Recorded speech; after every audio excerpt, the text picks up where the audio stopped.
الحمد للہ نحمدہ ونصلی علی رسولہ الکریم۔ آج میں سجدے والی آیت پڑھ کے فوراً رکوع میں چلا گیا، کیونکہ میں اعلان کرنا بھول گیا تھا کہ پہلی رکعت میں سجدہ ہے، تو اعلان کیے بغیر سجدہ کرو تو لوگ پیچھے کنفیوز ہو جاتے ہیں، اوپر خواتین بھی ہیں چھت پہ، تو گڑبڑ ہو جاتی ہے۔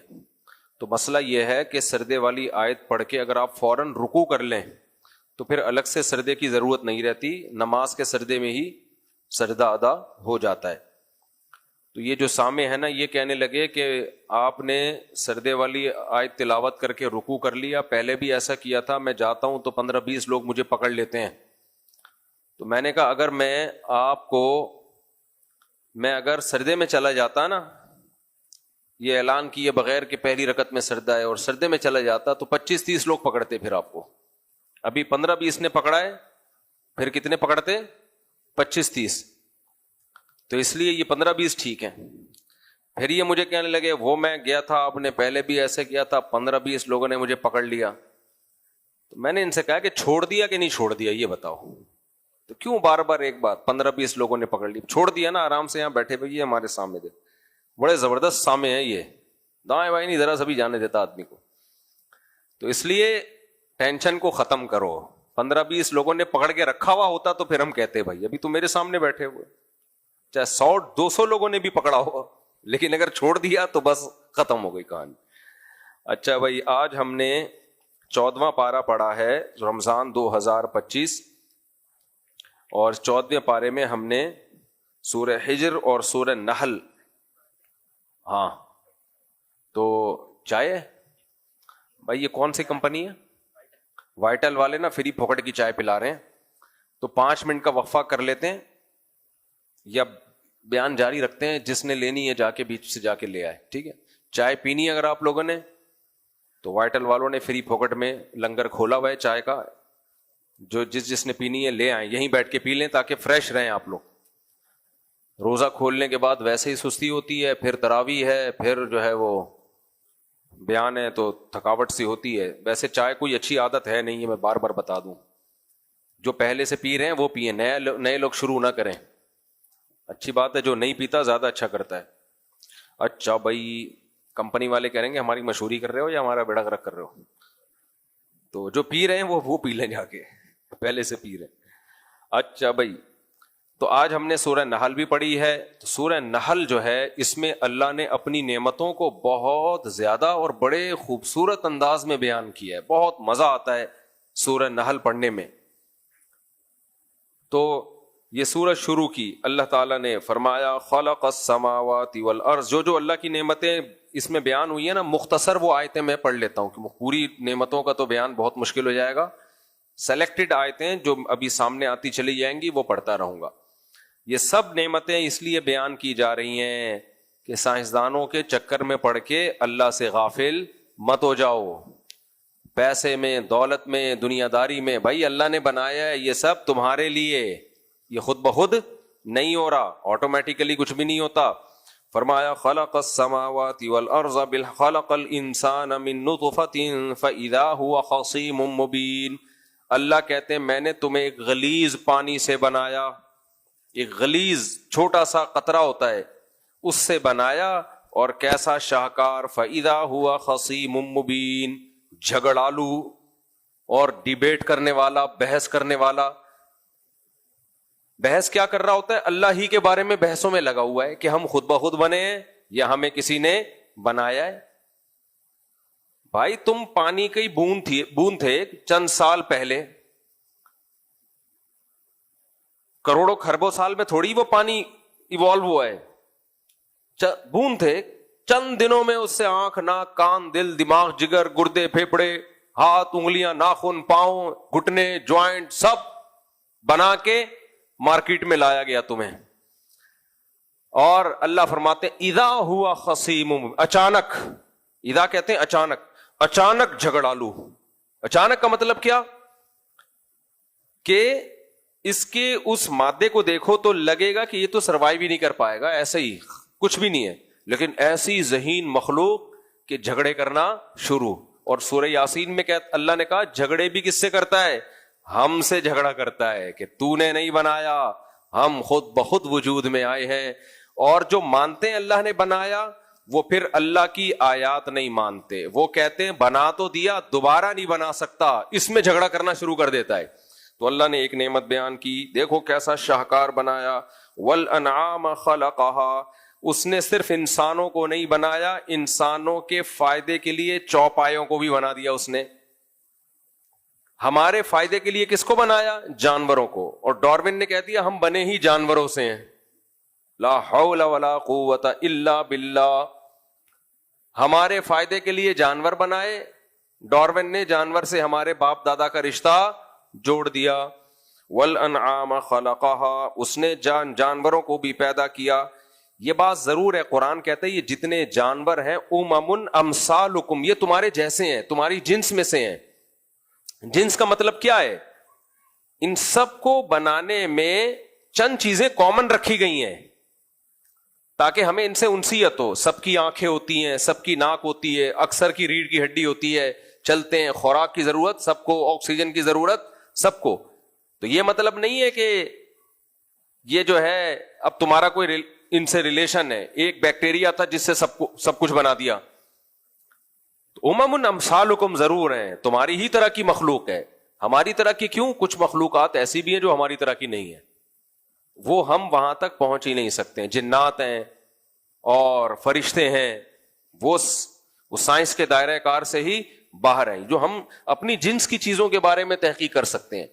تو اللہ نے فرمایا من خلقہا لکم فیہا دفء, اس میں ان جانوروں کی کھال میں تمہارے لیے گرمی کا سامان, سے کمبل بنتے ہیں, اس سے جیکٹیں بنتی ہیں.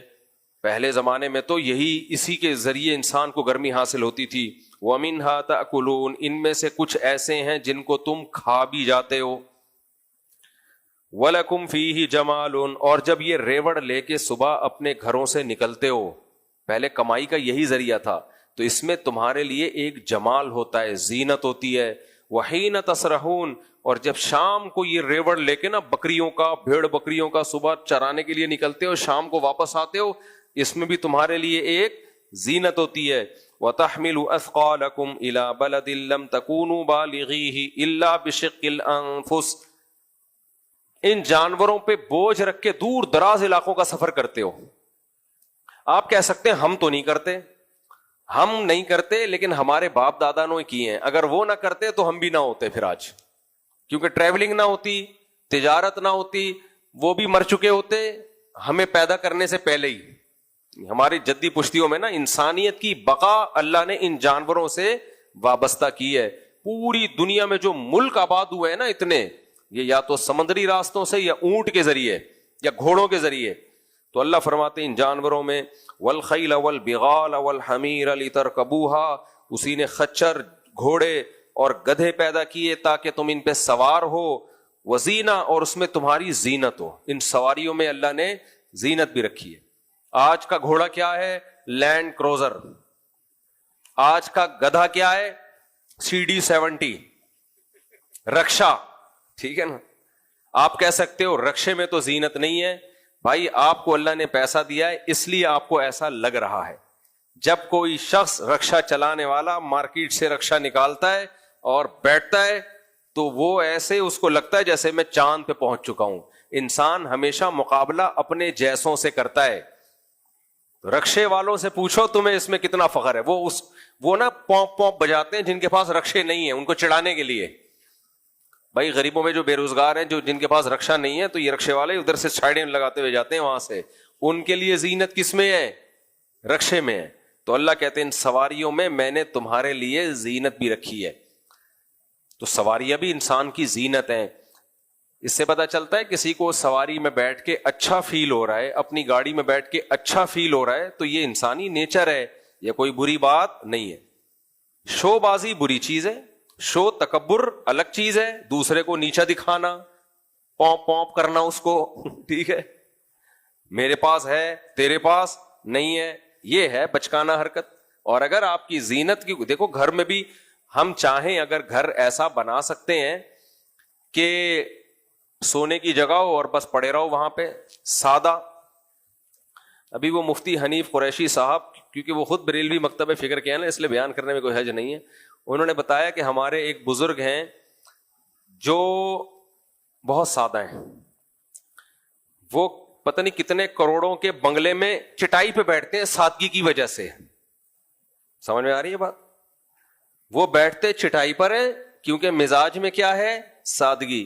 بنگلہ کروڑوں کا ہے، بیٹھے ہوئے اس میں کس پہ ہے؟ یہ بالکل ایسا ہی ہے جیسے میں قطر یا ایمریٹس کے بزنس کلاس میں سفر کر رہا ہوں نیچے چٹائی پہ بیٹھ کے، کہ چٹائی پہ بیٹھنا سنت ہے. پبلک تو پھر بولے گی نا بھائی صاحب، مفتی صاحب بس کرو یار. تو ہے کیا کریں. خیر، تو اس لیے جو یہ خامخواہ کی چیزیں نہیں کرنی چاہیے. نبی صلی اللہ علیہ وسلم کی سیرت کے دو پہلو ہیں، ایک دین اور ایک آپ کی ذاتیات جو عرب کا کلچر تھا. تو ہمیں آپ کو فالو کرنے کا حکم ایز اے پیغمبر ہے صلی اللہ علیہ وسلم. جن پیغامات میں آپ میسنجر آف گاڈ کی حیثیت رکھتے ہیں صلی اللہ علیہ وسلم، وہ حیثیت جو آپ کی محمد ابن عبداللہ ہے، عربی ہیں، تو وہ تو ایک کلچر ہے، ہر قوم کا اپنا کلچر ہوتا ہے. اس میں ہمیں نبی کو فالو کرنے کا حکم نہیں ہے. کوئی کر لے تو ٹھیک ہے، نہیں کرے تو بھی ٹھیک ہے. کیونکہ آپ کو اگر ہمیں فالو کرنے کا حکم ہوتا، آپ کی حیثیت محمد ابن عبداللہ صلی اللہ علیہ وسلم، اس حیثیت سے کہ آپ عربی تھے، تو بھائی پھر تو ہمیں جو کی روٹی کھانی چاہیے، پھر تو ہمیں ازار پہننا چاہیے. نبی کے دور میں تو یہ والا ڈریس نہیں تھا. پھر تو ہمیں گدھے پہ سواری کرنی چاہیے، جہاز نہیں تھے. ہم یہی کہتے ہیں بھائی وہ کام جو نبی نے کیے ہیں وہ کلچر کی بیس پہ کیے ہیں، عربوں کا کلچر تھا. ہاں، جو کلچر شریعت کے خلاف تھا نبی نے وہ چینج کر دیا، جو غیر شرعی تھا وہ چینج کر دیا. عرب عورتوں کا کلچر تھا سینے پہ دوپٹے نہیں ہوتے تھے، ایسے سینے کھلے ہوتے تھے، بازاروں میں پھر رہی ہوتی تھی. یہ کلچر اسلام کے خلاف، اللہ کے خلاف. اسلام نے اس کلچر کو چینج کیا. یدنین علیہن من جلابیبہن، باہر جب نکلو گی بڑی چادر لے کے نکلو گی. تو وہ کلچر میں ہمیں نبی کو فالو کرنے کا حکم نہیں ہے. ان چیزوں میں کوئی کر لے تو اس کی مرضی ہے، لیکن یہ نہیں. اچھا خیر، تو اللہ فرماتے ہیں کہ ان سواریوں میں تمہارے لیے زینت بھی ہے. جب کسی کو پہلی تنخواہ ملتی ہے اور 0 میٹر بائک لے کے آتا ہے، گاڑی خریدتا ہے، خوش ہوتا ہے، دوستوں کے ساتھ شیئر کرتا ہے، اس میں کوئی خرابی کی بات نہیں ہے. لوگ خامخواہ کے صوفی بن کے ابے دکھا کیوں رہا ہے ہمیں؟ تو دکھانے دو بھائی. ہاں، چڑھانے کے لیے دکھا رہا ہے تو پھر غلط بات ہے. بعض لوگ چڑھانے کے لیے دکھا رہے ہوتے ہیں، وہ صاحب آج کل آ نہیں رہے جو چڑھانے کے لیے دکھاتے تھے. خیر، آگے اللہ تعالیٰ فرماتے ہیں هو الذی انزل من السماء ماء، آسمان سے تمہارے لیے پانی برساتا ہوں، آسمان سے تمہارے لیے. لکم منہ شراب، اس میں مشروب بھی ہے، پیتے بھی ہو. اور آگے بہت ساری نعمتیں اللہ نے بیان کی. زرع والزیتون والنخیل والاعناب، اسی پانی سے کھیتیاں پیدا ہوتی ہیں. اصل میں ابھی ہمیں یہ آیتوں میں پتہ ہے کیوں مزہ نہیں آ رہا، اتنا زیادہ دلچسپی نہیں ہو رہی؟ کیونکہ سب چیزیں مل رہی ہیں.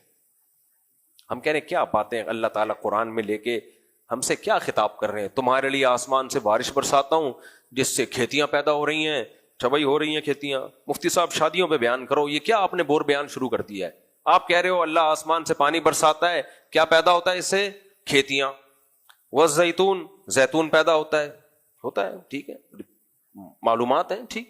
والنخیل، کھجور، صحیح ہے ہوتا ہے، پتہ ہے ہمیں کھجور پانی سے پیدا ہوتا ہے، کیا خیال ہے؟ اور والاعناب، انگور، ٹھیک ہے صحیح ہے.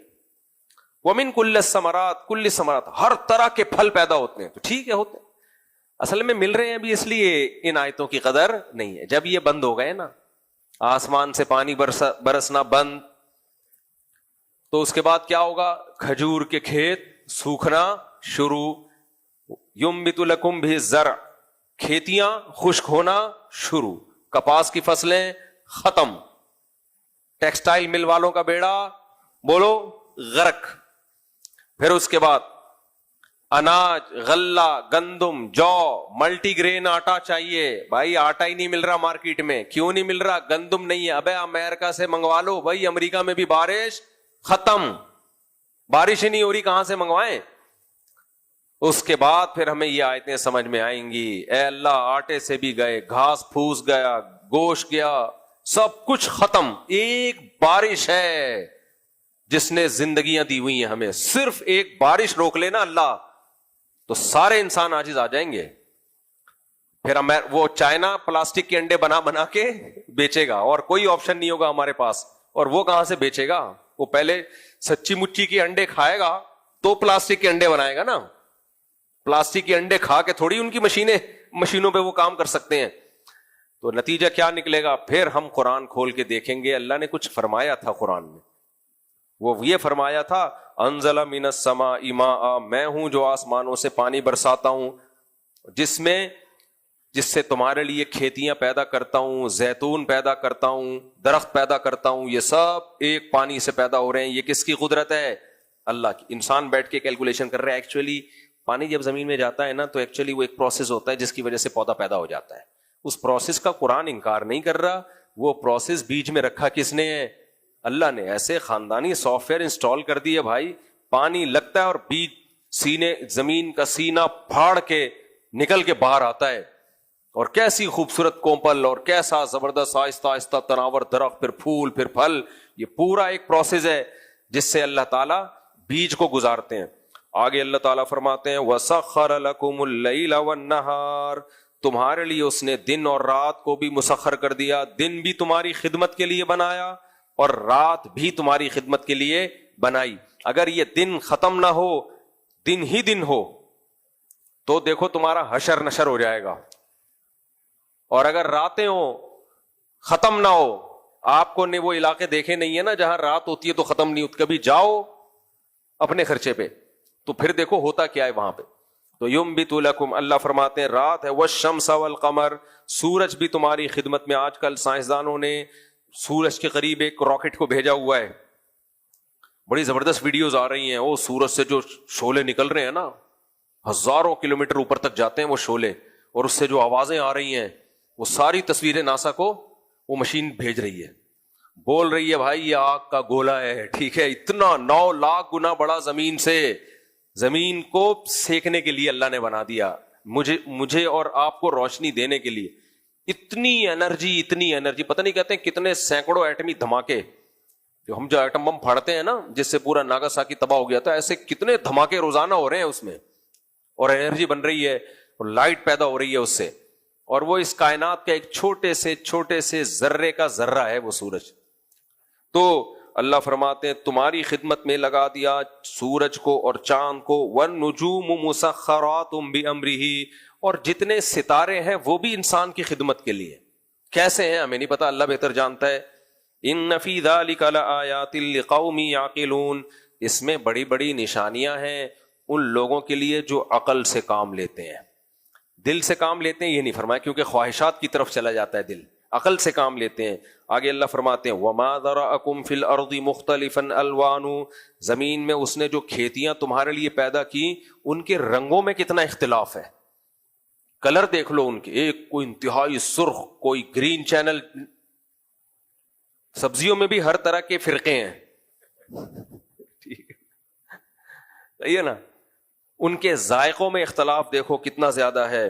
اس میں بھی بڑی نشانیاں ہیں. وَهُوَ الَّذِي سَخَّرَ الْبَحْرَ، اللہ ہے جس نے سمندر تمہارے لیے بنا دیا، مسخر کر دیا، یعنی تمہارے کام میں لگا دیا. لِتَأْكُلُوا مِنْهُ لَحْمًا طَرِيًّا، تاکہ تازہ گوشت کھاؤ اس میں سے، اور اس میں سے زیورات نکالو جس سے تم پہنتے ہو، وہ تمہاری زینت ہے. سمندر کے اندر جو مخلوق ہے وہ خشکی سے ہزاروں گنا زیادہ ہے. کبھی ڈاکومنٹریز دیکھو آپ، ایسی مخلوق اور ایسی مچھلیاں پیدا کر دی کڑوے پانی میں، انتہائی کڑوا پانی. سائنسدان کیا کرتے ہیں، جب کوئی اللہ کی قدرت ہمارے سامنے آتی ہے نا تو پھر کہتے ہیں اصل میں یہ تو اس لیے ہو رہا ہے. پانی کا اتنا بڑا ذخیرہ، یہ اگر نمکین نہ ہوتا تو سڑ چکا ہوتا. یہ اگر نمکین نہ ہوتا تو پانی جو ہے نا سمندر کا لاکھوں سال میں بیڑا غرق ہو چکا تھا. تو اللہ نے اس میں کیا پیدا کر دیا؟ نمک. اتنا نمک ڈال دیا اس میں کہ بھائی یہ خراب نہیں ہوگا. ہزاروں سال پہلے بھی سمندر ایسا ہی تازہ تھا جیسا آج ہے. اب بھائی اب جب اتنا نمک ڈال دیا تو اتنے نمک میں تو بیکٹیریا مر جاتے ہیں، جانور مر جاتے ہیں، چیزیں کیا ہو جاتی ہیں؟ مر جاتی ہیں. اللہ نے انتہائی نمکین پانی میں ایسی مخلوقات پیدا کر دی کہ اتنی قسمیں کہ وہ ساری قسمیں ابھی تک دیکھی نہیں گئی ہیں. اور زمین کا سب سے بڑا جانور بھی اللہ نے ویل مچھلی وہ بھی پانی کے اندر پیدا کیا. وہ اتنا بڑا ہوتا ہے کہ وہ ایک دفعہ سینڈ سپٹ میں نا ایک ویل مچھلی کی لاش نکلی تھی, تو وہ لڑکوں نے نا اس کو, بہت پرانی بات ہے, تو اس کا منہ کھول کے بیچ میں ڈنڈا لگایا ہوا تھا نا تاکہ وہ, تو اس کے داڑھ پہ جا کے بندہ بیٹھا ہوا تھا, ایک اسٹول کے طور پر اس کی ایک داڑھ جو تھی نا وہ ایسے تھے جیسے کرسی, اس کرسی پہ بیٹھا ہوا ہے اور اپنی تصویریں. اس زمانے میں زیادہ موبائل تو تھا ہی نہیں نا, اخبار میں آئی تھی تصویر. تو پھر کسی نے بتایا کہ یہ ویل مچھلی کا بچہ ہے. یہ کیا ہے؟ ویل مچھلی کا بچہ. اتنے کڑوے پانی میں اتنی بڑی, اس کا پیٹ کون بھرتا ہے؟ کیا خیال ہے بھائی؟ شکر ہے زمین پہ نہیں ہے. فیملی پلاننگ والے بے ہوش ہو جاتے, بولتے ایک بچہ پیدا ہونے سے غربت اتنی بڑھتی ہے, یہ اتنی بڑی مخلوقات پیدا ہو رہی ہیں. لیکن وہ مخلوق پیدا بھی ہے, کھلا بھی رہا ہے اللہ اس کو, اس کی نسل بھی بڑھ رہی ہے, انجوائے بھی کر رہی ہے لائف کو. سمجھ رہے ہو؟ سب کو پیدا کیا, سب کو کھلا رہا ہے اتنے سخت کڑوے پانی میں. تو ہر طرح کی مخلوق پیدا کی ہے. سورہ نور میں کیا ہے؟ واللہ خلق کل دابۃ مما, اللہ کہتے ہیں ہر مخلوق کو میں نے پانی سے پیدا کیا ہے. جتنی بھی جاندار ہے نا یہ سب ان کی بیس کیا ہے؟ واٹر, پانی سے. فمنہم من یمشی علی بطنی. دیکھو ہم جب ایک مخلوق دیکھتے ہیں نا تو ہم یہ فیصلہ کرتے ہیں اس کے بغیر زندگی ممکن نہیں ہے, لیکن اللہ اس سے وہ آلات چھین لیتا ہے جس کے بارے میں ہم کہتے ہیں اس کے بغیر زندگی ممکن نہیں ہے, اس کو اس کے بغیر زندہ رکھ کے دکھاتا ہے. ہم نے جب انسانوں کو دیکھا ہم نے کہا بھائی دل کے بغیر زندگی ممکن نہیں ہے, اور لنگس کے بغیر زندگی ممکن نہیں ہے. مچھلی دل ہی نہیں ہے اس کا, بلڈ ہی نہیں ہے اس میں, بلڈ نہیں ہوتا مچھلی کا. پھر سانس کیسے لیتی ہے؟ پانی کے اندر. ہم نے کہا بھائی پانی کے اندر اس کے اصل میں گلپھڑے ہوتے ہیں تو یہ پانی کے باہر سانس نہیں لے سکتی. اللہ نے ایسی مخلوق بھی پیدا کی جو پانی کے اندر بھی سانس لے سکتی ہے, پانی کے باہر بھی. ہر طرح کی. اللہ کہتے ہیں کچھ ایسے ہیں جو چلتے ہیں, 4 ٹانگوں پہ چلتے ہیں, کچھ ایسے ہیں جو 2 ٹانگوں پہ چلتے ہیں, اور کچھ ایسے ہیں جن کو چلنے کے لیے ٹانگیں ہی نہیں چاہیے, اور سب سے زیادہ اسپیڈ بھی انہی کی ہوتی ہے. سانپ دیکھ لو جب بھاگتا ہے نا جنگل میں, اف کیا اسپیڈ سے بھاگتا ہے وہ, جبکہ اس کی ٹانگیں بولو نہیں. لہذا وہ ڈرتا بھی نہیں ہے کیونکہ ٹانپیں ٹانگتی نہیں ہے. کیا خیال ہے؟ اس لیے وہ نہیں ڈرتا. آج مجھے سمجھ میں آیا کہ سانپ کو ڈر کیوں نہیں لگتا, اس لیے کہ اس کی کانپیں ہی نہیں ہے جو ٹانگیں ہی نہیں ہے جو کانپیں. تو خیر, تو ڈرتا ہے, ایسا نہیں ہے سانپ نہیں ڈرتا. تو ہر طرح کی مخلوق پیدا کر دی. یہ بھی سمندروں کے اندر جا کے دیکھو ایسی ایسی مچھلیاں آپ کو, کلرفل مچھلیاں. اف, ڈاکٹر ہارون یحییٰ ایک سائنسدان گزرا ہے, اس نے ایتھیزم کے خلاف بہت کام کیے, سائنٹسٹ تھا بڑا زبردست. اس کی ایک کتاب میں نے بچپن میں پڑھی تھی. اس نے ان مچھلیوں کی تصویریں اس میں دکھائی تھیں کہ جو جانور اللہ نے جیسا پیدا کیا ہے نا اس کو ڈیفنس کا نظام اسی کے حساب سے دیا ہے, اس کا ڈیفنس. کچھ مچھلیاں بہت سست ہوتی ہیں, اتنی سست ہیں کہ وہ تو زندہ رہ ہی نہیں سکتی, ان کو تو بڑی مچھلیاں کھا جائیں, اور پہاڑوں کے اندر سر دے کے رہتی ہیں. اللہ کی قدرت دیکھو, وہ پہاڑ کے اندر وہ مچھلی کا سر ہوگا, دم پہ نا اللہ نے اسی مچھلی کی تصویر بنائی ہوئی ہے.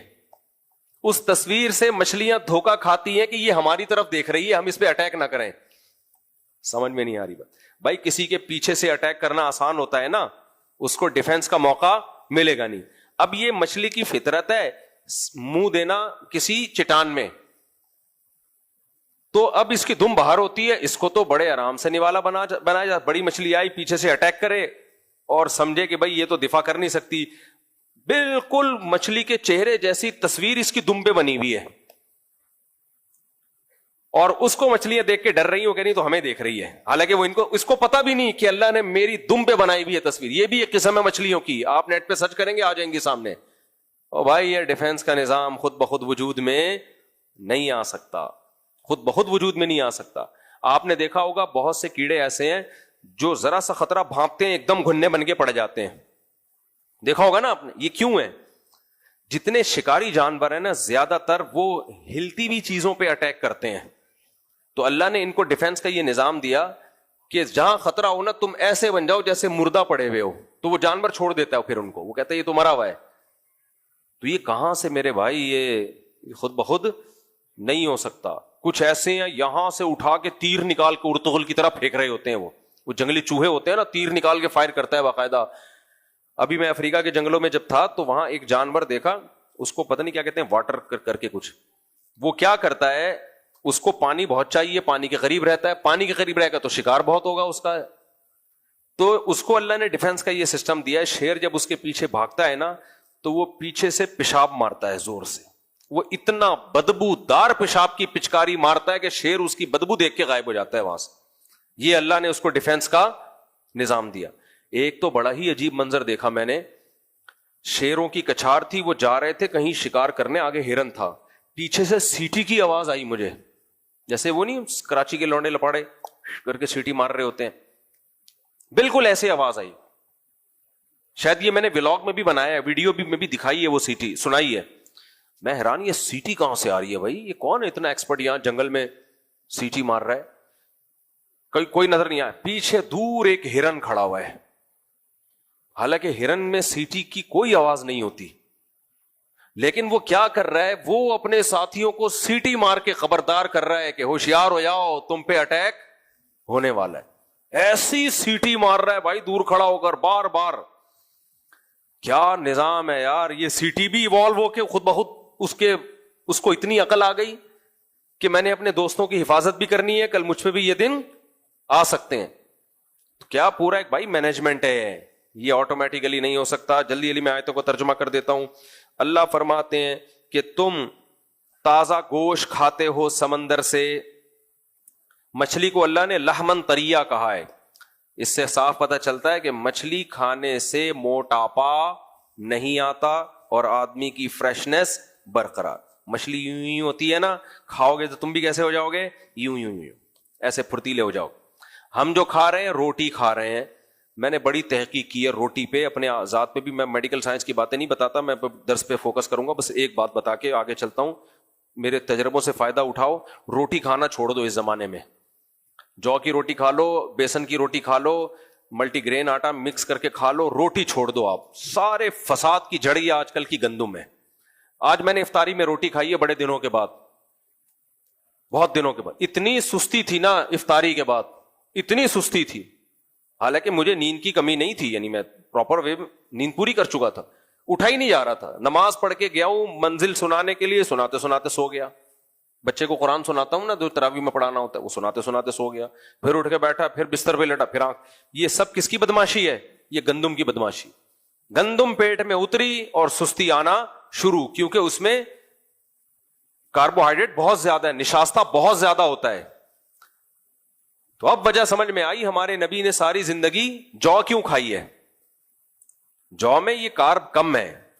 ایک ابھی میں ولاگ بنا رہا تھا نا، ایک حکیم صاحب کا اسسٹنٹ تھا، وہ خود تو ماشاءاللہ اللہ نے اس کو کافی گول مٹول سا بنایا، اللہ ان کو صحت دے مزید.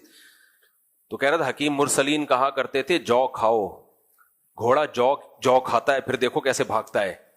تو ہم لوگ، اور یہ وہ گندم نہیں ہے جو ہمارے باپ داداؤں نے کھائی ہے، وہ گندم یہ ہائیبریڈ گندم ہے، چینج ہو چکی ہے.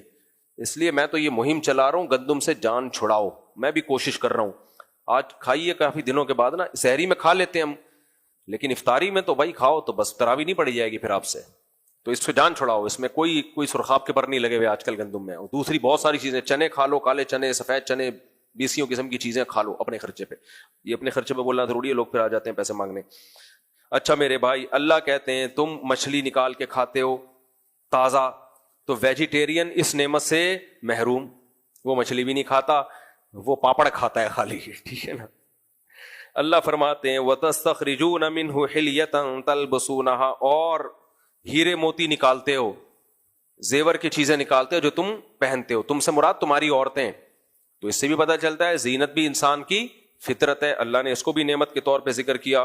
آگے اللہ نعمت بیان کرتے ہیں وَتَرَى الْفُلْكَ مَوَاخِرَ، اے مخاطب تو دیکھتا ہے سمندر میں جہازوں کو، کشتیوں کو، کہ سمندر کی لہروں کو پھاڑتے ہوئے یہ جہاز چل رہے ہوتے ہیں.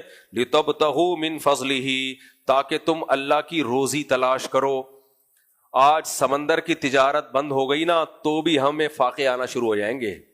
اتنا کچھ سمندروں کے ذریعے آتا ہے, گندم آ رہی ہے, یہاں سے چاول جا رہا ہے, وہاں سے یہ آ رہا ہے, وہاں سے یہ آ رہا ہے, سب بیڑا غرق. جہازوں پہ, ہوائی جہازوں پہ نہیں لے جا سکتے یہ سب مال ہم. اتنے بڑے بڑے پہاڑ جیسے جہاز, میں تو رہا ہوں نا پہلے پاکستان نیوی میں کچھ وقت میں رہا ہوں, تو ایسے بڑے بڑے جہاز ہم نے دیکھے, آدمی حیران ہوتا ہے.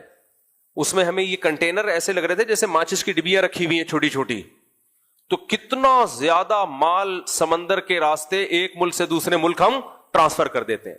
تو اللہ کہتے ہیں اس سے لاکھوں کروڑوں لوگوں کا روزگار وابستہ. ایک صرف سمندری جہاز سے کتنے لوگوں کا, سمندری جہاز کا کپتان, سیکنڈ آفیسر, تھرڈ آفیسر, پھر وہاں جو انجینئرز ہیں, پھر جو پائلٹ ہے, جتنے لوگ ہیں, پھر جو ملازمین ہیں ان کی روزی روٹی الگ, پھر وہاں سے کسٹم والوں کی روزی روٹی الگ, پھر وہاں سے جب یہ مال صدر کی مارکیٹ میں آتا ہے جتنے دکان پہ بیٹھے ہوئے ان کی روزی روٹی الگ, پھر ان دکانوں سے خرید کے جو پہناتے ہیں ان کی روزی روٹی الگ. کتنا کچھ. پھر یہ جنرل اسٹوروں پہ آتا ہے مال, لاکھوں کروڑوں لوگوں کی روزی اس سے وابستہ ہے.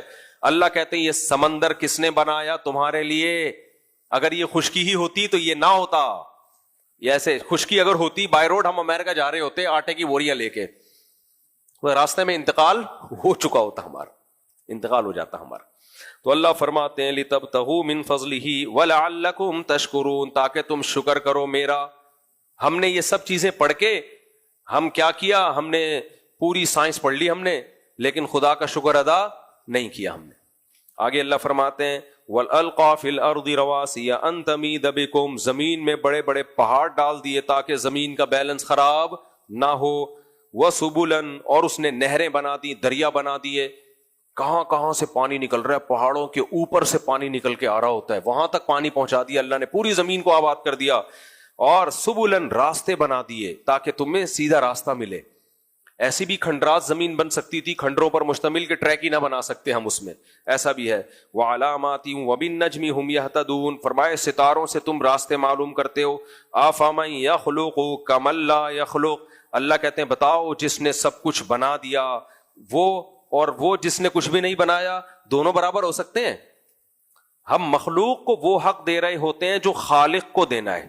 خدا کے مقابلے میں کبھی بیوی, خدا کے مقابلے میں کبھی ماں, خدا کے مقابلے میں کبھی باپ, خدا کے مقابلے میں کبھی باس, خدا کے مقابلے میں کبھی کلچر, خدا کے مقابلے میں کبھی پیسہ, کبھی لالچ. اللہ کہتے ہیں, اور جو مشرک ہیں وہ خدا کے مقابلے میں قبروں کو, خدا کے مقابلے میں بتوں کو. اللہ کہتے ہیں یہ ساری مخلوق کو ایک طرف رکھو اور ایک اللہ جس نے سب کچھ بنا دیا, تو دونوں میں تمہاری نظر میں کوئی فرق نہیں ہے کیا؟ کیسی زبردست آیت ہے. افمن یخلق, بھلا جس نے پیدا کیا, کمن لا یخلق, وہ اس کے برابر ہو سکتا ہے جس نے کچھ بھی نہیں بنایا. سب سے سپیریئر کون ہے بھائی؟ اللہ. جب منگیتر بولے آپ کی کہ داڑھی کاٹ لو, نہیں بھائی پہلے کون ہے؟ بولو نا اللہ.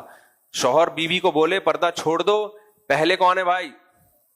اللہ ہے. اللہ کہتے ہیں افمن یخلق, شوہر نے پیدا تھوڑی کیا تمہیں, نان نفقہ دے رہا ہے نا, وہ بھی اللہ کے نے دے رہا ہے تو دے رہا ہے وہ. اللہ بارش بند کر دے تو نہ اس کو نان نفقہ ملے گا نہ تمہیں ملے گا. سب سے سپیریئر کون ہے؟ اللہ ہے. آگے اللہ فرماتے ہیں وَإِن تَعُدُّوا نِعْمَةَ اللَّهِ, ہم نے تو چند نعمتیں گنوائی ہیں اور آگے بھی کچھ نعمتیں آ رہی ہیں. اگر تم اللہ کی نعمتوں کو شمار کرنا شروع کر دو, لا تحصوها, شمار نہیں کر سکتے. ابھی ملی ہوئی ہیں تو قدر نہیں ہے. جو نعمت چھنتی ہے نا اس پہ انسان روتا ہے. تھوڑی دیر کے لیے فرض کر لو آنکھ کی نعمت چھن جائے, اللہ نہ کرے, دنیا اندھیری. تھوڑی دیر کے لیے فرض کر لو سننے کی طاقت چھن جائے, ختم. یہ تو بڑی بڑی نعمتیں, چھوٹی چھوٹی نعمتیں بھی چھن جائے نا برباد. آج تو لوگوں اے سی چھین لو نا لوگوں کے گھروں سے, ایئر کنڈیشن. میں حج پہ گیا ہوں نا تو اے سی ویسی بند ہو گیا, تو چیخیں نکل گئی لوگوں کی. 4 منٹ نہیں بیٹھ سکتے آج کل پنکھے کے بغیر. ویسے کراچی والوں کو تو اللہ نے بڑا اس میں حوصلہ دیا ہے, تو پنکھے کے بغیر نہیں ہم بیٹھتے. پنکھا ہوتا ہے, چل نہیں رہا ہوتا. ہم بھی ایسا نہیں کہ پنکھا ہوتا ہے چل نہیں رہا ہوتا وہ. تو کیسی اللہ نے ہم سب کو نعمتیں دی ہیں. اللہ فرماتے ہیں ان اللہ لغفور الرحیم, واقعی اللہ معاف کرنے والا رحم کرنے والا ہے. یعنی ان نعمتوں کا تقاضا تو یہ تھا کہ ذرا سی نافرمانی کرتے فوراً عذاب دے دیتا, لیکن مہلت دیتا رہتا ہے وہ. آگے اللہ فرماتے ہیں کہ تم اللہ کے سوا جن کو پکارتے ہو انہوں نے تو کچھ بھی نہیں بنایا ہے بھائی. اموات غیر احیاء, مردے ہیں یہ, جن بتوں کو تم پکار رہے ہو وہ بھی مردے, زندہ بھی نہیں ہے. وما یشعرون ایان یبعثون, ان کو یہ بھی نہیں پتا کہ انسانوں کو دوبارہ زندہ کر کے کب اٹھایا جائے گا. الہکم الہ واحد, ایک تمہارا معبود ہے جو سب کا خالق ہے. تمہارا معبود صرف ایک ہے, دوسرا کوئی عبادت کے لائق نہیں ہے. آگے ہم چلتے ہیں, سورت بہت لمبی ہے. آگے اللہ نے اس میں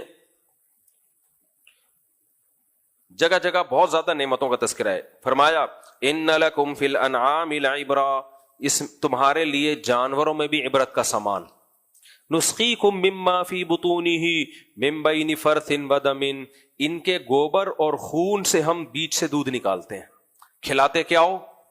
چارہ ہے بھائی, سوکھا چارہ کھلاتے ہو, نکلتا کیا ہے؟ چکنا گاڑھا دودھ. سائنسدان یہاں بھی افلاطونیاں بقراتیاں ڈاکٹر لوگ پیش کرتے ہیں, ایکچولی جب یہ گھاس جاتی ہے تو ایکچولی اس سے یہ بلڈ بنتا ہے, پھر بلڈ سے یہ ہوتا ہے, پھر فلانا ہوتا ہے, ایکچولی اس سے پھر دودھ آ جاتا ہے. تو کھربوں سال میں بھینس نے اپنے آپ کو ایسا بنا دیا ہے. آج کل نا یہ بہت زیادہ پھینکی جا رہی ہے. ہر ڈاکٹر جو مذہبی بھی ہیں وہ بھی یہ بات کر رہے ہیں, جو مذہبی ڈاکٹر ہیں نا نماز روزے والے وہ بھی ہے. یار یہ بھینس دودھ کیسے؟ اصل میں کھربوں سال میں نا بھینس نے اپنے آپ کو ایوالو کرتے کرتے یہ کر دیا ہے. بس کرو, خدا کے لیے جھوٹ بولنا بند کر دو. خدا کا انکار کرنا ہے کسی اور طریقے سے کر دو, یہ نہیں ہو سکتا. یہ ایوالو ہونے کا نتیجہ نہیں ہے. اتنی بہترین مشین وجود میں آ گئی ہے. گنے کی مشین میں ادھر گنا ڈالو گے تو گنے کا جوس نکلے گا بھائی. گائے کے پیٹ میں اس گنے کا چھلکا ڈالو گے تو نکلے گا کیا؟ دودھ. بالکل ہی ان کی کا سسٹم ہی الگ ہے. تو اللہ فرماتے ہیں عبرت کا سامان ہے. عبرت کیا ہے بھائی؟ کوئی ہے جس نے یہ بنایا ہے؟ یہ خود بخود ایک ڈاکٹر ہیں بڑے زبردست مذہبی, داڑھی بھی ہے, کہہ رہے تھے یہ جو ہمارا دماغ ہے نا کھربوں سال میں ایوالو ہو کے ایسا ڈیزائن ہوا ہے. کھربوں سال پہلے کیا تھا؟ کون سی چیز تھی جو جس میں ایسے سافٹ ویئر ڈال دیے گئے تھے کہ کروڑوں سال کے بعد وہ یہ نکلے گی؟ اب کیوں نہیں ڈل رہی کسی چیز میں؟ اب بتاؤ کہ یہ جو ہے نا یہ, اب بتائیں سائنسدان, میں پھر مانوں گا کہ یہ ایک ایسی چیز ہے جو کھربوں سال میں, ابھی اس میں کچھ سافٹ ویئر آنے والے ہیں, کھربوں سال میں سافٹ ویئر آئیں گے, پھر کھرب کو کھرب سے ضرب دیں گے تو یہ وسیم بھائی بن جائیں گے. ایک مثال دے رہا ہوں میں, ڈاکٹر تو مذاق اڑائیں گے بھائی گلاس میں تھوڑی ایوالو ہوتا ہے. ہمیں پتا ہے گلاس ایوالو نہیں ہوتا. جو چیزیں ایوالو ہوتی ہیں وہ بھی تو پہلے بے جان تھی نا. جاندار کیسے بن گئی وہ؟ ایک سیل کیسے وجود میں آ گیا؟ یہ ہمیشہ ایتھیس ملحد نا جو اصل سوال ہے نا وہ کھا جائے گا, یاد رکھو. جیسے میں بار بار کہتا ہوں قادیانی سے جب آپ سوال کرو گے نا, پہلے ہم کہتے ہیں بھائی مرزا غلام احمد کا نیک انسان ہونا ثابت کر, نبوت بات کی چیز ہے. وہ یہ سوال کھائے گا ہمیشہ, نیک انسان ہونا ہی ثابت کرے گا. وہ آئے گا ڈائریکٹ نبوت پہ. تو ہر باطل نا ایک بیسک غلطی کر رہا ہوتا ہے, اس کو پی جاتا ہے وہ. جیسے اہل حدیث سے جب آپ پوچھو گے نا طلاقوں کا کہ بھائی اجماع ہے, تو وہ ادھر ادھر دیوبندی نے لکھا, فلاں نے لکھا, اچھا یہ بھی کہتے ہیں فلاں صحابی 3 کو 1 کہتے تھے, فلاں تابعی 3 کو. کہاں کہتے تھے؟ کدھر لکھا ہوا ہے؟ کوئی سند تو پیش کرو. یہ سوال ہمیشہ یہ لوگ پی جائیں گے. تو ہر باطل جو ہے نا, جو بیسک سوال ہوتا ہے اس کو ہمیشہ پی جاتا ہے وہ, وہیں اس کو پکڑنا ہوتا ہے. یہ کہنے پر گورنمنٹ کی طرف سے کوئی پابندی نہیں, فلاں صحابی کہتے تھے, فلاں تابعی کہتے تھے, فلاں امام کا مذہب کہہ دو. کوئی گورنمنٹ کی طرف سے عبداللہ بن عمر کا بھی یہ فتویٰ تھا, فلاں کا بھی فتویٰ تھا, اہل حدیث اس طرح بولتے رہتے ہیں ان کا بھی یہ فتویٰ. ابے کہاں ہے؟ کوئی ضعیف سند تو دکھا دو نا, کچھ دکھاؤ نا. ہم تو آپ سے بول رہے ہیں نا, ہم تو پاگل تھوڑی ہے جو دعویٰ کر رہے ہیں کسی ایک صحابی سے ضعیف حدیث سے بھی ثابت نہیں ہے صریح طور پر کہ 1 کو 3 کو 1 کہا انہوں نے. تو ابھی ٹاپک نہیں ہے, میں ادھر نہ چلا جاؤں. تو ایتھیس بھی ایک بدماشی کرتا ہے, کہتا ہے اصل میں یہ دماغ ایوالو ہو کے یہاں تک آیا, یہ خربوزہ ایوالو ہو کے یہاں تک آیا. کمبختو, یہ شروع کہاں سے ہوئے؟ یہ شروع کیسے ہو گئے؟ وہ سیل کیسے کہہ رہے ہیں اصل میں یوں ہوا تھا پھر یوں سیل بن گیا. وہ سیل کے جو بیسک اکائی ہے نا وہ اتنی پیچیدہ ہے کہ خود سائنسدان ہی کہتے ہیں کھربوں سال میں بھی ایسا اتفاق نہیں ہو سکتا, کھربوں سال میں بھی. اور ہوگا تو وہ دھڑام سے ختم ہو جائے گا اسی وقت. اگر اتفاق سے ہو بھی گیا نا تو دھڑام سے ختم ہو جائے گا. میں نے اس کو کئی دفعہ مثالوں سے سمجھایا ہے, لیکن پھر ہماری تفسیر رہ جائے گی کہ وہ کیسا اتفاق ماننا پڑے گا تب جا کے یہ سب چیزیں ہوں گی, اور وہ اتفاق سے ایسا اتفاق ہو ہی نہیں سکتا, امپاسبل ہے وہ. تو اس لیے اللہ تعالیٰ نے فرمایا تمہارے لیے جانوروں میں عبرت ہے. میں کیوں بار بار یہ ڈاکٹروں کو لتاڑتا رہتا ہوں کہ ان ساری قرآنی آیتوں کا انہوں نے ڈاروین کی تھیوری کے نظریے میں لا کے بیڑا غرق کر دیا, جو انسان کے لیے سب سے مضبوط دلیل تھی اللہ کو پہچاننے کی. تو اللہ فرماتے ہیں تم سوکھا چارہ کھلاتے ہو اور نکلتا کیا ہے, گوبر اور دودھ. گوبر اور خون بنتا ہے اس سوکھے چارے سے, اور اس گوبر اور خون کے درمیان سے ہم تمہارے لیے دودھ پیدا کرتے ہیں.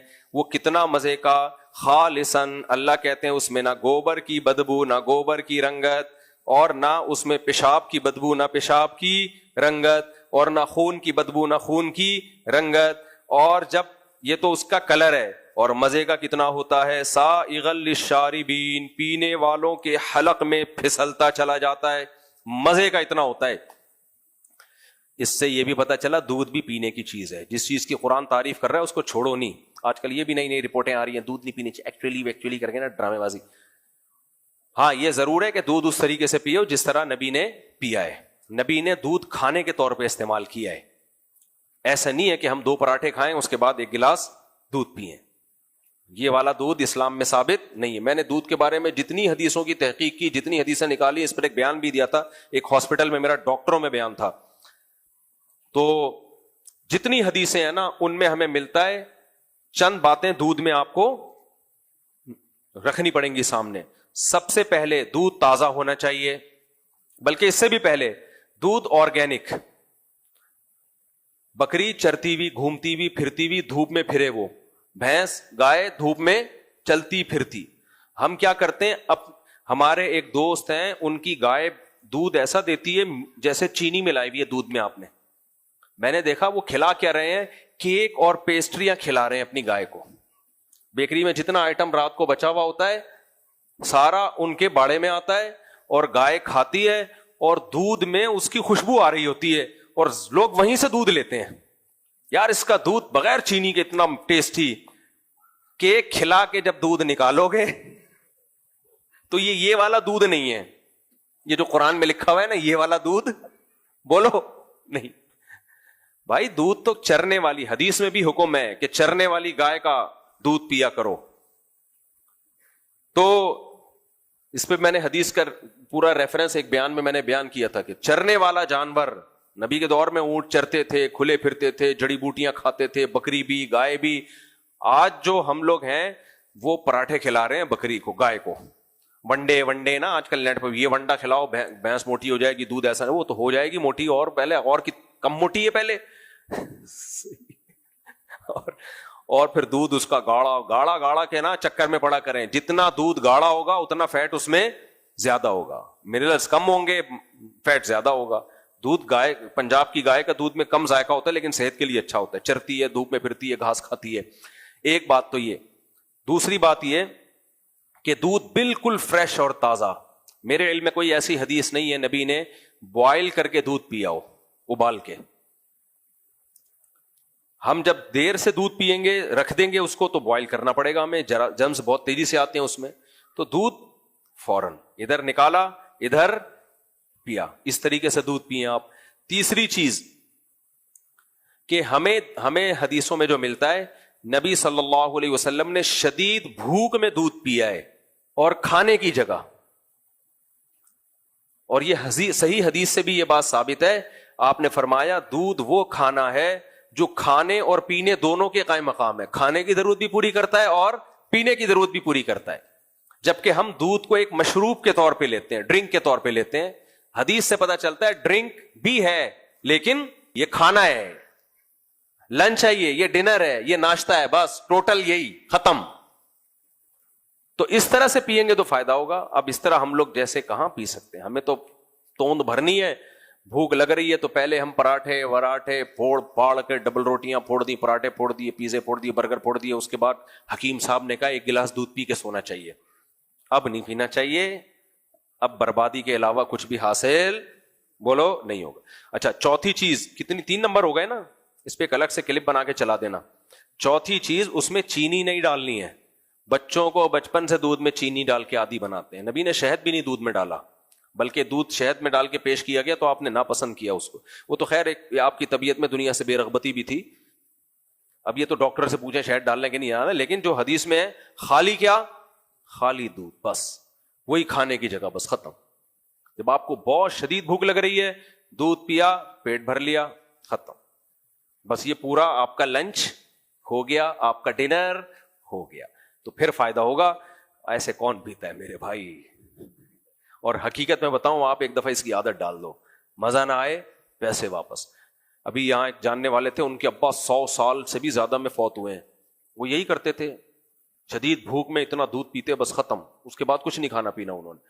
اور جو میں نے ایک انٹرویو نہیں لیا تھا, نہیں انٹرویو نہیں آیا ان کا ابھی, ابے نہیں, وہ ایک اور صاحب ہیں, ان کے ابا بھی 110 سال میں, کہیں 105 سال میں جا کے فوت ہوئے.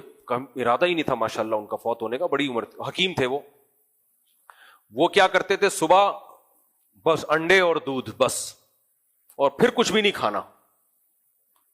کم, تبھی ہم کہتے ہیں کم کھاؤ کوالٹی کھاؤ. ہم زیادہ کھانے کو فوکس کرتے ہیں, کھانے کی کوالٹی نہیں دیکھتے. میں بھی یہ باتیں کر رہا ہوں, آپ سمجھ رہے ہو مجھ سے پتہ نہیں, باتیں کر رہا ہوں میں, ہم بھی آگے پھوڑ پھاڑ دیتے ہیں. چلو, تو باتیں کرنے پر گورنمنٹ کی طرف سے کوئی پابندی نہیں, باتیں تو اچھی کرے نا انسان, دودھ کو بدنام نہ کرے, کیونکہ دودھ جو نبی نے پیا ہے وہ اس طریقے سے پیا ہے. اچھا ہم آگے چلتے ہیں. آگے اللہ تعالیٰ فرماتے ہیں ان فی ذلک لآیہ, ہاں, ومن ثمرات النخیل والعناب واوحى ربک الی النحل. اللہ کہتے ہیں دیکھ تیرے رب نے شہد کی مکھی کو وحی کر دی ہے, اس کے دل میں اللہ نے ڈال دیا ہے. کیا ڈال دیا ہے؟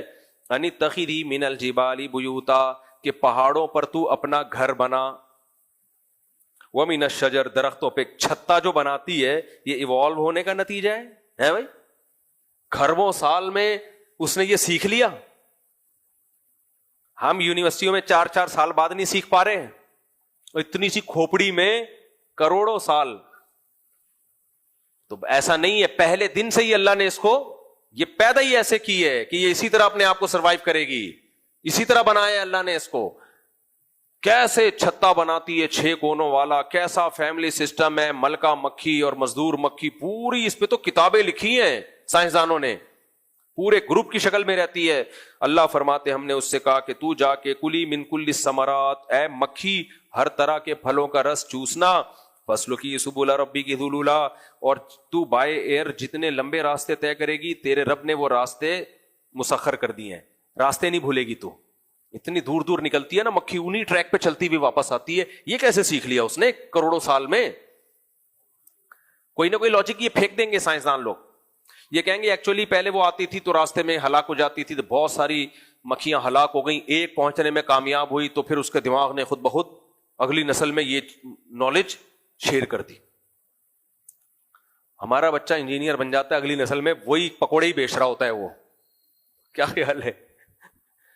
تو ایسا نہیں ہوتا. کہنے کو کچھ بھی کہہ سکتے ہو, گورنمنٹ کی طرف سے کوئی پابندی نہیں ہے, لیکن یہ ہنسنے کے لیے اچھی باتیں ہیں, لطیفے ہیں.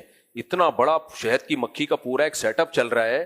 ملکہ مکھی کہاں سے آ گئی, مزدور مکھی کہاں سے آ گئی, نر مکھی الگ, مادہ مکھی الگ, نر کا کام الگ, مادہ کا کام الگ. اور ایسے خوبصورت ٹیمپریچر کو مینٹین رکھنا اس چھتے میں, بیسیوں راکٹ سائنس ہے یہ آسان سائنس نہیں ہے شہد کی مکھی کو سمجھنا. تو اللہ فرماتے ہیں دیکھو پھر راستے نہیں بھولتی, انہی راستوں پہ واپس آتی ہے. یخرج من بطونها شراب مختلف الوان, اس کے پیٹ سے کیسا مشروب نکلتا ہے, مختلف الوان. ذائقہ اللہ نے نہیں بتایا, کیونکہ ذائقہ تو ہمیں پتا ہے. جب کسی چیز کو تشبیہ دینی ہوتی ہے مٹھاس سے, ذائقے سے, ابے شہد کی طرح میٹھا کہتے ہیں نا, تو اللہ فرماتے ہیں فیہ شفاء للناس, اور اس میں ہم نے لوگوں کے لیے شفا رکھی. بہت ساری بیماریوں میں شہد میں شفا ہے. زخم پہ آپ لگائیں, زخم ٹھیک ہونا شروع ہو جاتا ہے. کھانسی میں شہد گلے کو ٹھیک کر, بہت ساری بیماریوں میں استعمال ہوتا ہے. تو اللہ فرماتے ہیں ان فی ذلک لآیۃ لقوم یتفکرون, غور و فکر کرنے والوں کے لیے بہت بڑی نشانی ہے اس میں. اور بہت ساری اللہ نے نعمتیں بیان کی ہیں. آگے جلدی سے 2-3 آیتیں پڑھ لیتا ہوں, بس پھر وقت ختم ہو رہا ہے. واللہ جعل لکم من انفسکم ازواجا, اللہ کہتے ہیں تمہاری جنس کے جوڑے پیدا کیے اس نے, یعنی عورت کو پیدا کیا تمہارے لیے اور عورت کے لیے مرد کو پیدا کی. یہ بھی ایوالو ہونے کا نتیجہ نہیں ہے بھائی, دونوں بالکل ایک الگ جنس ہیں. ایوالو ہو کے دو کیسے ڈیوائڈ ہو گئے نر مادہ میں؟ ایسے کیسے ڈیوائڈ ہو گئے بھائی, ایک ہی رہتے. تو فرمایا جوڑوں میں تبدیل کیا. وَجَعَلَ لَكُم مِّنْ أَزْوَاجِكُمْ بَنِينَ وَحَفَدًا.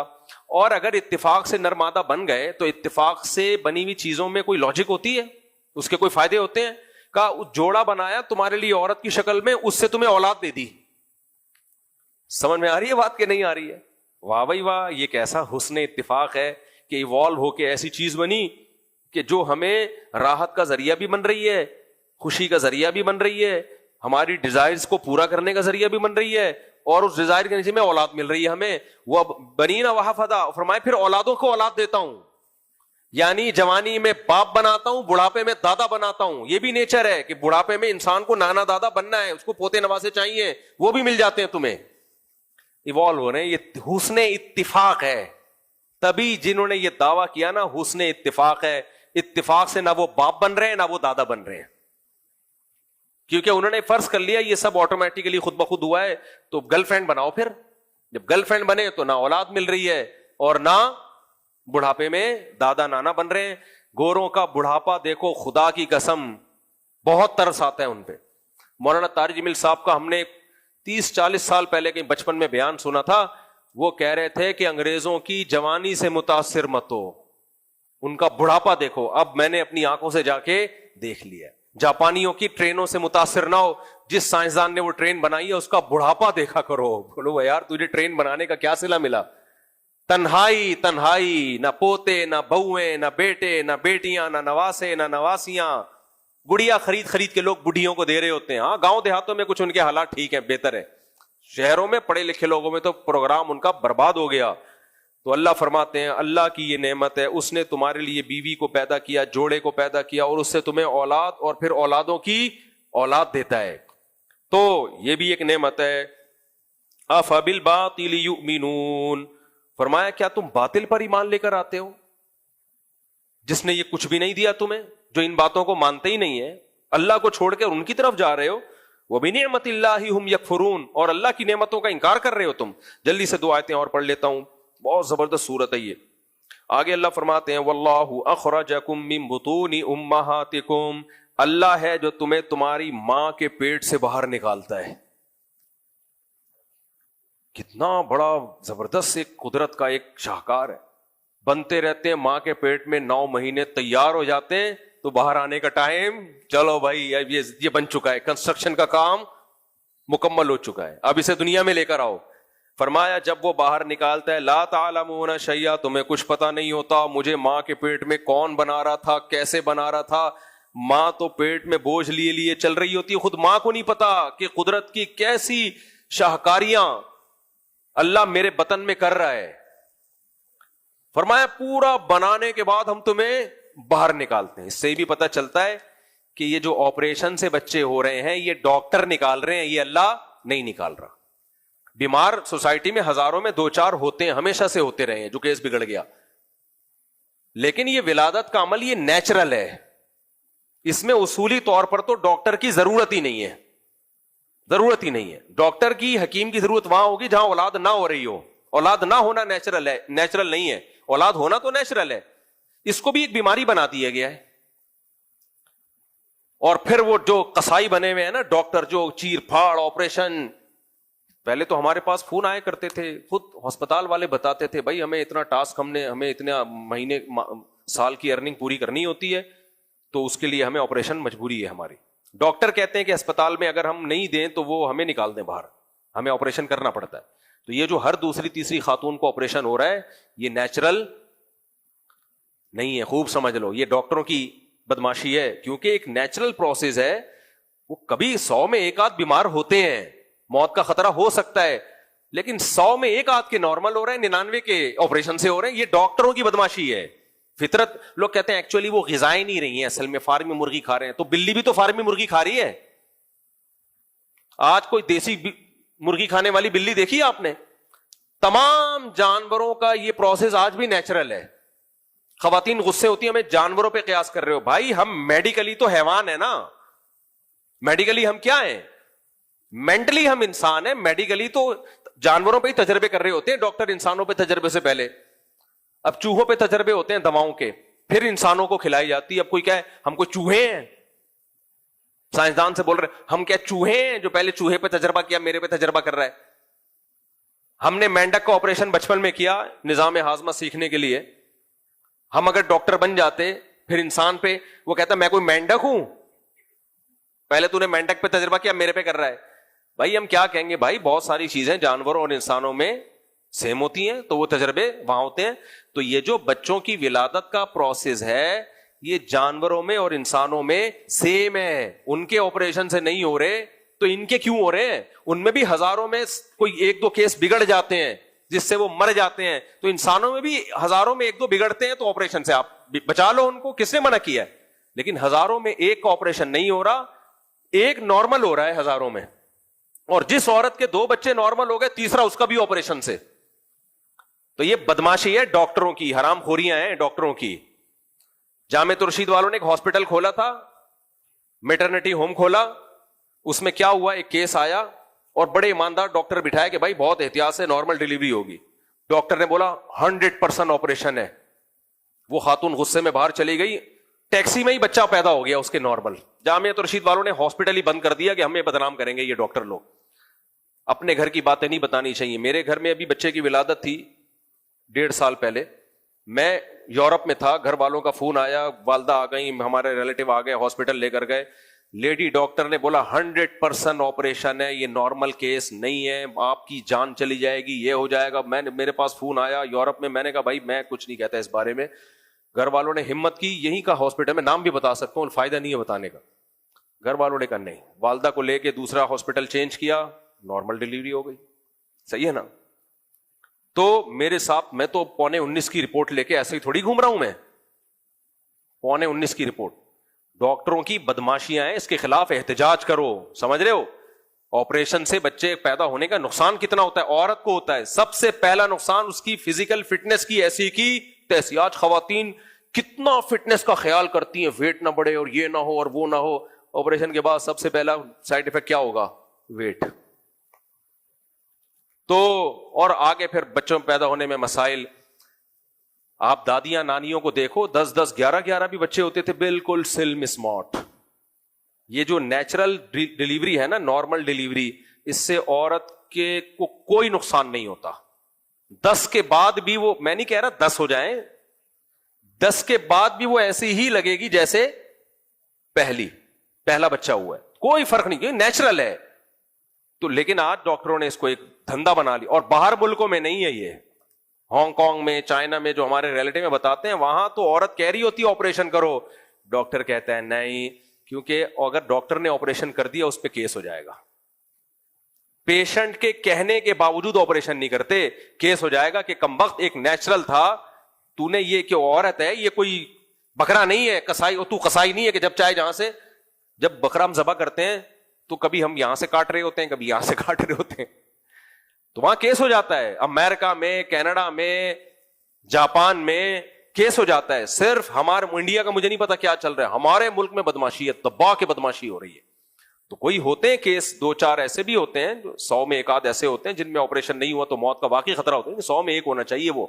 یہاں 100 میں 1 نارمل ہے, 99 کیا ہے؟ بدماشی. تو یہ ڈاکٹر کیوں کرتے ہیں؟ ایک تو یہ وجہ میں نے بتائی, پیسہ کمانے کے لیے. دوسری وجہ, ڈاکٹروں کے پاس ٹائم نہیں ہوتا. جو نارمل ڈیلیوری ہے اس میں بعض دفعہ یہ ہوتا ہے 1 ہفتہ بعد آنا, بھائی چلو 10 دن بعد آنا. ڈاکٹر کہتا ہے میں تیرے پاگل بیٹھا ہوا ہوں یہاں.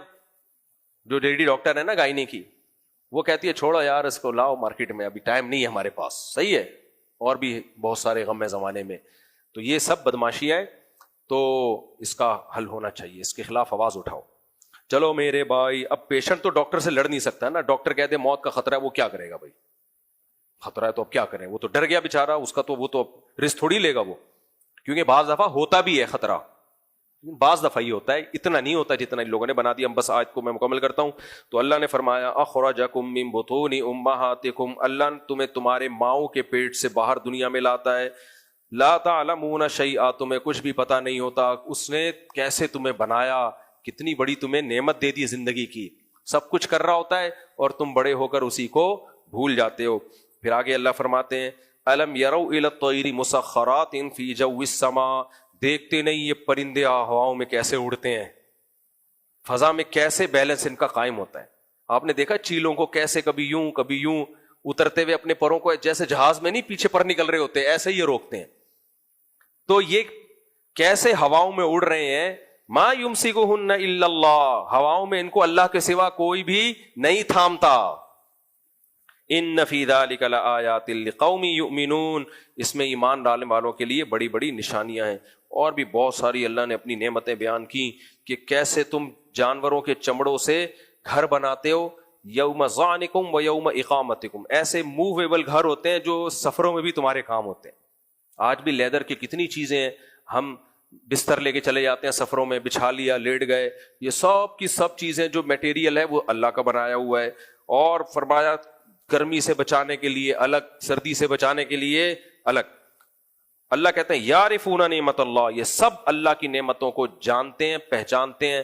ثم ینکرونہا، اور پھر ایسے بن جاتے ہیں جیسے ہم جانتے ہیں، گھننے بن جاتے ہیں. جب ان کے سامنے بتایا جائے نا بھائی یہ اللہ کی نعمتیں، ایک دم ایسے ہو جائے گا جیسے ہمیں کو پتہ ہی نہیں ہے کیا ہو رہا ہے. کوئی بات نہیں میرے بھائی، ابھی کچھ بھی نہیں ہوگا، موت کے بعد سب سامنے آ جائے گا. اللہ ہمیں اس دن سے پہلے سدھرنے کی توفیق عطا فرمائے. کافی آج کے لیے یہ اعلان ایک ہے بھائی سن لیں. مفتی صاحب، خالہ کی نواسی سے رشتہ جائز ہے؟ ہاں جائز ہے. خالہ کی جب بیٹی سے رشتہ جائز ہے تو اس کی بیٹی سے بھی جائز ہے. کزن میرج کے خلاف نا ہمارے دیسی لوگوں نے بھی بولنا شروع کر دیا ہے، یہ ان سے بھی 4 ہاتھ آگے ہوتے ہیں. ابھی ایک کلپ آیا کزن میرج میں ایکچولی یہ ہے، فلانا ہے، ڈمکانا ہے. تو لمبی ڈیٹیل سے میں ویڈیو تو ایک ریکارڈ کروا چکا ہوں.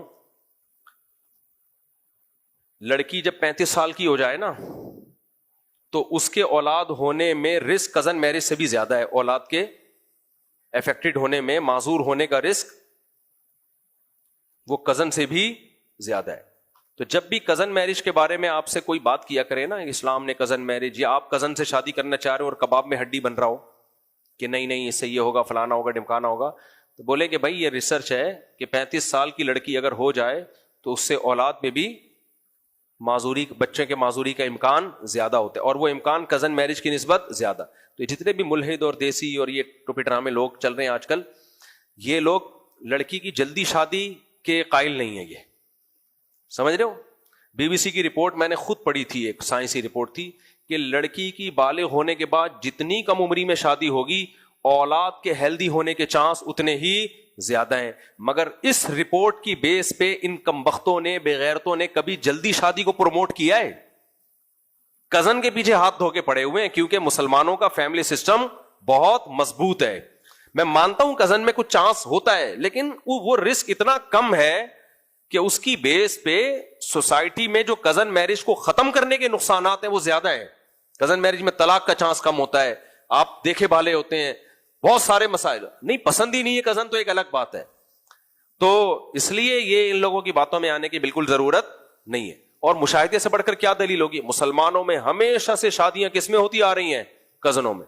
کتنے لنگڑے لولے ہیں بھائی، کتنے معذور ہیں. وہی ریشو ہمارے ہیں جو ان کے آئے، جو غیر مسلموں کے یہاں ریشو ہے وہی ہمارے یہاں. میں مانتا ہوں چانس ہوتا ہے، لیکن وہ رسک، جو فائدے ہیں نا، ہمیشہ جب کوئی کام کیا جاتا ہے تو اس میں رسک کتنا ہے اور بینیفٹس کتنے ہیں، دونوں کو پلس مائنس کر کے فیصلہ کیا جاتا ہے.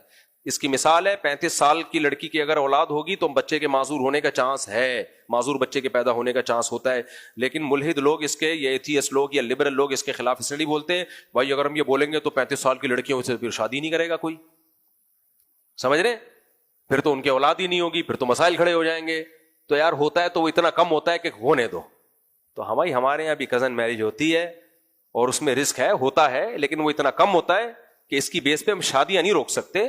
اس سے شادیاں روک لیں گے، وہ رسک جو اس کے جو نقصانات ہیں وہ زیادہ ہیں. تو ان کو تو فیملی سسٹم سے کوئی لینا دینا ہی نہیں ہے نا، تو ان کے لیے تو کوئی مسئلہ نہیں ہے. سمجھتا ہے کہ نہیں سمجھتا ہے بس. مفتی سے خدمت سے ایک بیٹی، مجھ سے پہلے ایک بیٹی پیدا ہوئی جس کا نام انم رکھا، وہ انتقال ہو گئی، تو اب جب دوبارہ دوسری بیٹی پیدا ہوئی اس کا نام دوبارہ انم رکھنا کیسا ہے؟ آپ ذرا رہنمائی. جائز ہے. انم پارٹ 2 یہ رکھ دیں. وہی نام جو پہلی بچی کا تھا وہی دوسری کا بھی رکھا جا سکتا ہے, کوئی حرج نہیں ہے اس میں, جائز ہے. ہمارے ایک استاذ تھے, استاذ تو نہیں بس استاذوں کی طرح تھے, انہوں نے اپنے ایک بیٹے کا نام محمد رکھا, دوسرے کا نام بھی محمد, تیسرے کا نام بھی محمد, چوتھے کا نام, 5-6 بیٹے ہوئے ان کے. تو کیسے؟ محمد اول, محمد ثانی, محمد ثالث, محمد رابع, محمد خامس, محمد سادس, اس طرح سے. محمد پہلا, محمد دوسرا, محمد تیسرا, محمد چوتھا, 5واں, 6واں. اسٹائل ہے بھائی. میں نے کہا محمد 19.25 کیسے رکھو گے؟ تو ایسے سب کے نام محمد. اور پہلے ایسا بہت ہوتا تھا, جو بیٹے کا نام وہی باپ کا نام, محمد ابن ایسے چلتا تھا. لیکن باہر سے کنفیوژن بہت ہوتی ہے, الگ الگ رکھ لو تو وہ زیادہ اچھا ہے. چلو بھائی, سبحان اللہ.